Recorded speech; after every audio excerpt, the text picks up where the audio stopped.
બાકી અવાજ તો દબાવી જ નહીં. થોડી તાકાત હોય ત્યાંથી કાપવાની તૈયારી રાખજો. લડવા માટે અમે તૈયાર છીએ, પણ ગાંધીના માર્ગે 5 ધોકા ખાવા પડે તો 10 મારજો. અમે ઊંચો અવાજ નહીં કરીએ. સહન કરશું માત્ર કોઈ નથી. ન્યાય અપાવવા માટે આંદોલનો કરશું ગાંધીના માર્ગે. ધોકા ખાવા હોય તો વિરોધો મારી સાથે. સમાજ માટે ધોકા ખાવા માટે પણ આપણે સૌથી આગળ છીએ.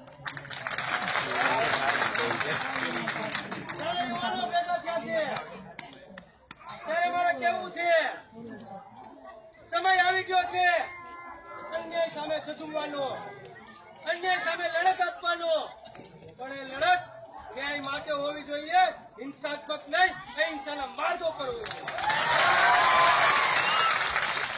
હિંસા કરશું જ્યારે સમય આવે ત્યારે, પણ એનું પણ એક યોગ્ય કારણ હોવું જોઈએ કે જે હિંસાત્મક પગલો આપણને ભરાવે. ત્યારે આગેવાનો કે લાગી જવું છે કામે, ત્યારે કદાચ ગુજરાતનો યુવાન લાગી જશે કામે. સમાજને ન્યાય અપાવવા માટે, સમાજને અન્યાય થાય એની સામે પડકાર આપવા માટે તાકાત છે આપણામાં, આપણા બાવડામાં તાકાત છે, હાલવાની તાકાત છે પાનામાં. દબાવ હોય તો દબાવી દો. કેસ ઉખાડવી નાખ્યું, બાયક લેવડાવી લીધા. અમારા અવાજને ક્યાં તમે દબાવવા જશો? એ તો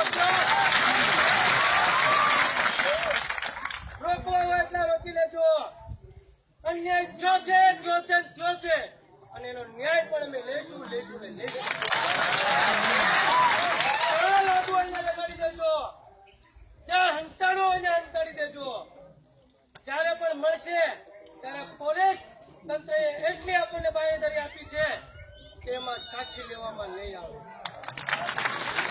કાયદાની જોગવાઈ પ્રમાણે, કાયદાની સાથે રાખીને આપણે આપણી દીકરીને ન્યાય અપાવવાનો છે.